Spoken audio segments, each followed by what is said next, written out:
Hi students, this is Miss Holly and today I am going to make a video for you of me reading Queen Elizabeth II's coronavirus speech and taking some notes on the speech related to rhetorical analysis to give you a refresher of what you should be looking for as you read.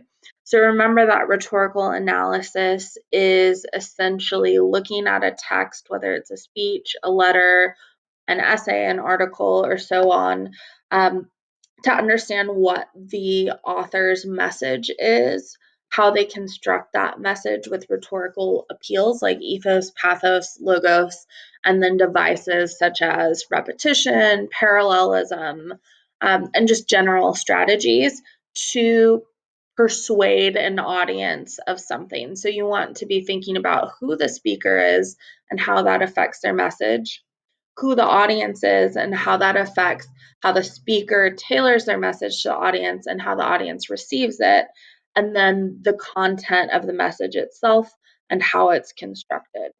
So the first thing I'm going to do is simply just read through this short speech and take my first read notes, which I'll talk out loud to you. And then after I'm done, I'll make a second video about focused notes where I'm really putting everything together and analyzing the speech. So here goes the first read, and I want you to read with me. I am speaking to you at what I know is an increasingly challenging time, a time of disruption in the life of our country, a disruption that has brought grief to some, financial difficulties to many, and enormous changes to the daily lives of us all. So, to unpack this first, I know that I'm looking at the context of the speech is the COVID-19 situation.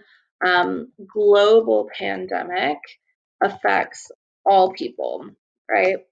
And the Queen speaks very simply, so simple diction and straightforward tone here. And you see that she acknowledges that the situation is challenging and that she repeats this word of disruption, right? And she talks about, hey, like I'm speaking to you in what's a challenging time, but it's affecting us all. So I think there's this call to unity within, a challenging situation. And you can see some nice sort of syntactical strategy here where she says a time of disruption in the life of our country, and then we have that colon and then the list. So if you wanted to go into more detail, you could with that. So I'll just put punctuation in first paragraph with colon. Okay, so let's go to the second paragraph. I want to thank everyone on the NHS front line, as well as care workers and those carrying out essential roles who selflessly continue their day-to-day duties outside the home in support of us all.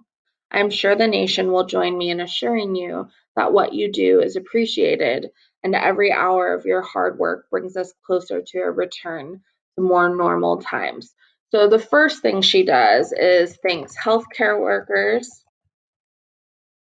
and she thanks them on behalf of the entire nation, which makes sense in her role as the queen or the figurehead for the UK. Let's move on to the next. I also want to thank those of you who are staying at home, thereby helping to protect the vulnerable and sparing many families pain already felt by those who have lost loved ones. Together, we are tackling this disease, and I want to reassure you that if we remain united and resolute, then we will overcome it. And I think that her word choice is really important in this paragraph. So we have, um, vulnerable, pain, but then we have tackling this disease, reassure, united, resolute, overcome. So she's really kind of pivoting to we're in this together and we can tackle this challenge as a united nation.